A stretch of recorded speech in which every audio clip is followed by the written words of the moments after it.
Vayan por todo el mundo y prediquen el Evangelio. Vayan por todo el mundo y prediquen. El Señor esté con ustedes.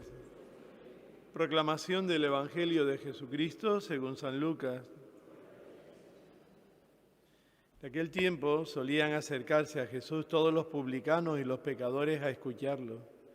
Y los fariseos y los escribas murmuraban diciendo: Él se acoge a pecadores y come con ellos. Jesús les dijo esta parábola: ¿Quién de ustedes que tiene 100 ovejas y pierde una de ellas, no deja las 99 en el desierto y va tras la descarriada hasta que la encuentre? Y cuando la encuentra, se la carga sobre los hombros muy contento, y al llegar a la casa reúne a los amigos y a los vecinos y les dice: Alégrense conmigo, he encontrado la oveja que se me había perdido. Les digo que así también habrá más alegría en el cielo por un solo pecador que se convierta que por 99 justos que no necesitan convertirse. También les dijo otra parábola. Un hombre tenía 2 hijos. El menor de ellos dijo a su padre: Padre, dame la herencia de los bienes. El padre le repartió los bienes. No muchos días después, el hijo menor, juntando todo lo suyo, se marchó a un país lejano y allí derrochó su fortuna viviendo perdidamente. Cuando lo había gastado todo, vino por aquella tierra un hambre terrible y empezó él a pasar necesidad. Fue entonces y contrató con uno de los ciudadanos de aquel país que lo mandó a sus campos a apacentar cerdos. Deseaba saciarse de las algarrobas que comían los cerdos, pero nadie le daba nada. Recapacitando entonces se dijo: ¿Cuántos jornaleros de mi padre tienen abundancia de pan, mientras yo aquí me muero de hambre? Me levantaré, me pondré en camino a donde está mi padre y le diré: Padre, he pecado contra el cielo y contra ti, ya no merezco llamarme hijo tuyo, trátame como a uno de tus jornaleros. Se levantó y vino a donde estaba el padre. Cuando todavía estaba lejos, su padre lo vio y se conmovió en las entrañas. Y echando a correr, se le echó al cuello, le cubrió de besos. Pero su hijo le dijo: Padre, he pecado contra el cielo y contra ti, ya no merezco llamarme hijo tuyo. Pero el padre dijo a sus criados: Saquen enseguida la mejor túnica y póngansela. Pónganle también el anillo en la mano y sandalias en los pies. Traigan el ternero cebado y lo sacrifican. Comamos y celebremos un banquete, porque este hijo mío estaba muerto y ha revivido, estaba perdido y lo hemos encontrado. Y empezaron a celebrar el banquete. Su hijo mayor estaba en el campo. Cuando al volver se acercaba a la casa, oyó la música y la danza, y llamando a uno de los criados, le preguntó qué era aquello. Este le contestó: Ha vuelto tu hermano, y tu padre ha sacrificado el ternero cebado, porque lo ha recobrado con salud. Él se indignó y no quería entrar, pero su padre salió e intentaba persuadirlo. Entonces él respondió a su padre: Mira, en tantos años como te sirvo, sin desobedecer nunca una orden tuya, a mí nunca me has dado un cabrito para tener un banquete con mis amigos. En cambio, cuando ha venido ese hijo tuyo, que se ha comido tus bienes con malas mujeres, le matas el ternero cebado.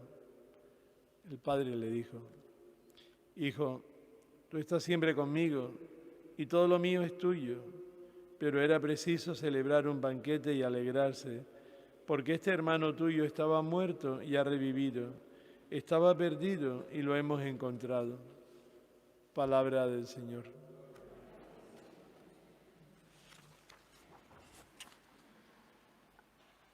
Desde pequeños se nos ha dicho que Dios nos quiere, se nos ha dicho que Dios nos perdona, ¿no? Era algo que sobre todo a nosotros los mayores pues se nos repetía mucho, ¿no? Pero sin embargo, si miramos un poco en profundidad nuestra vida, nos cuesta creérnoslo, nos cuesta creer que realmente Dios nos quiere, ¿no? Y nos cuesta creer sobre todo que Dios nos perdona y que Dios nos perdona siempre, ¿no? A veces hasta desconfiamos un poquito del perdón de Dios, ¿no? ¿Cuántas veces escuchamos a personas decir, Dios no me puede perdonar, ¿no? Y Dios no me puede perdonar por lo que pasó en un momento determinado de mi vida, ¿no?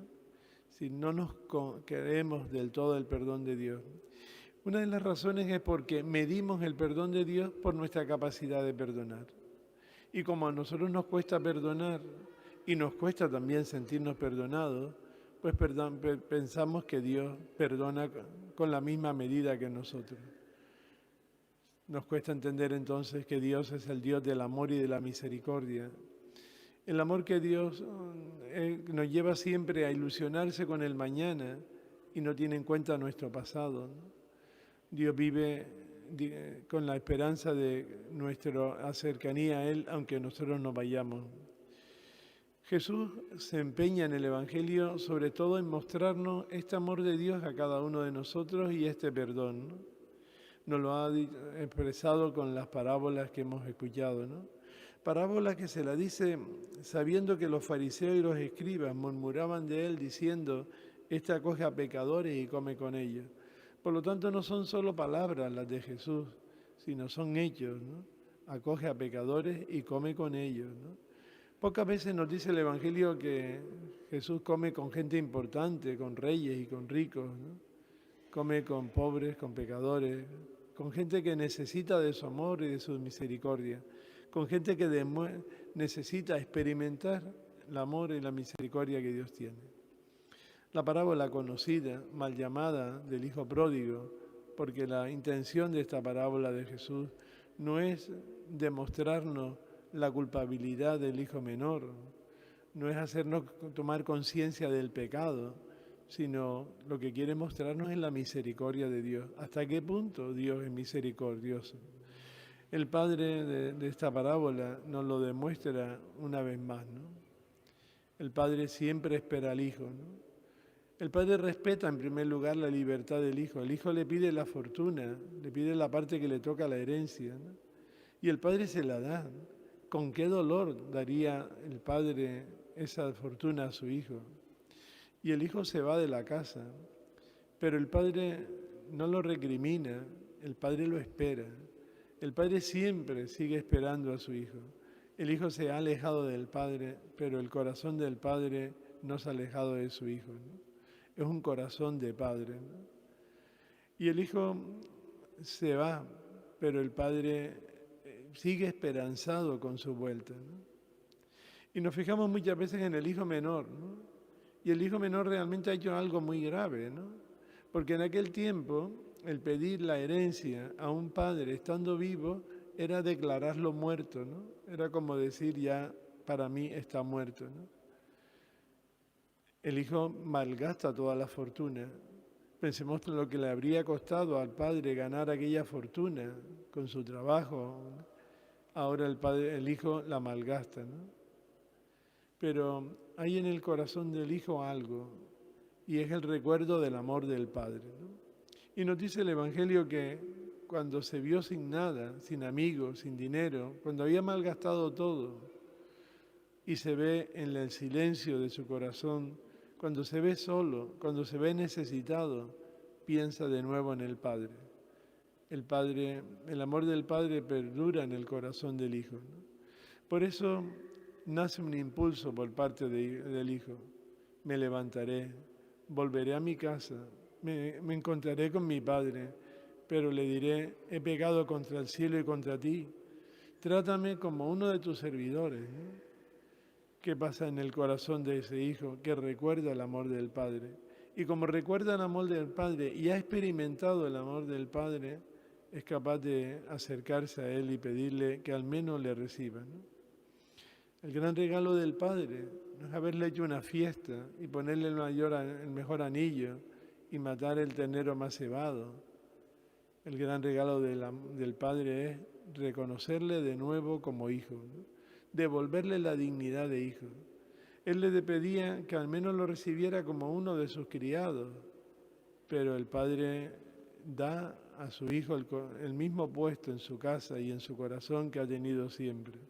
El Padre es capaz de olvidar todo lo pasado para darle una nueva oportunidad a su hijo. Siempre que leo este Evangelio me quedo con la inquietud, ¿qué pasaría después, ¿no? ¿Qué pasaría? ¿Cómo serían las relaciones de ese padre con ese hijo y de ese hijo con ese padre? Lo del padre lo tenemos muy claro. El padre va a seguir siendo padre. Lo del hijo me imagino que experimentaría mucho más fuertemente el amor que Dios Padre le tenía, ¿no? Por eso nos hace pensar a nosotros en este hijo menor, ¿no? Pero no para pensar en nuestros pecados y en nuestro pasado, sino para pensar cómo está grabado en nuestro corazón, el corazón de Dios, el amor que Dios nos tiene, la capacidad de perdonar de Dios a cada uno de nosotros. Por eso yo les invito hoy a pararnos a pensar, yo realmente me fío del perdón de Dios, ¿no? Yo experimento el perdón de Dios en mi vida, ¿no? Yo estoy convencido que Dios siempre me perdona, ¿no? Yo experimento realmente el amor de Dios, ¿no? Me siento profundamente querido por Dios, personalmente querido por Dios, ¿no? Una cosa es creer que Dios nos quiere y otra cosa es experimentar que Dios me quiere, ¿no? Está el segundo hijo, ¿no? El hijo que realmente vive en la casa, no ha hecho nada grave, no se ha marchado de la casa, no ha desobedecido ninguna orden del padre, porque así lo dice y se lo echa en cara. Yo nunca he desobedecido. Sin embargo, yo creo que el hijo tiene mayor pecado. Este hijo mayor tiene el gran pecado de que no es capaz de entender el amor de Dios Padre. Ha vivido con el Padre, pero sin experimentar el amor que el Padre le tiene. Ha cumplido órdenes, pero no ha experimentado el amor, ni ha respondido con amor, ¿no? Tampoco ha experimentado el amor de la fraternidad con su hermano, ¿no? Y por eso en este momento se niega a entrar en su casa. ¿Qué comparación entre el perdón del hermano y el perdón del padre? El padre hace fiesta, el hermano se niega a entrar en la casa, ¿no? Y muchas veces nosotros somos así, ¿no? Tenemos el rencor dentro de nuestro corazón, nos cuesta entender el amor, nos cuesta entender el perdón de Dios y el perdón a los demás, ¿no? No nos fiamos de ese perdón de Dios, ¿no? Por eso tenemos que contemplar y también ver en qué podemos identificarnos con este hijo mayor. También nos quedamos con la intriga, ¿llegaría a entrar este hijo, no? Fíjense que el padre intenta persuadirlo, ¿no? No lo obliga a que entre a la casa, ¿no? Intenta persuadirlo, ¿no? Porque Dios no obliga, respeta la libertad, respetó la libertad del hijo menor y le dejó marcharse, y respetó la libertad del hijo mayor si no quería entrar, pero intentaba persuadirlo, ¿no?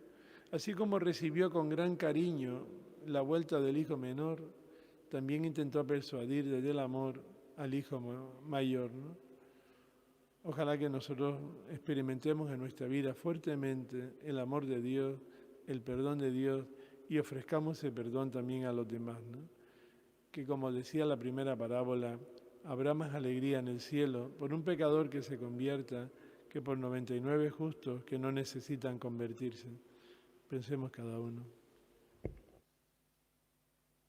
Vayan por todo el mundo y prediquen el Evangelio. Vayan por todo el mundo y prediquen el Evangelio. Vayan por todo el mundo y prediquen el Evangelio. Vayan por todo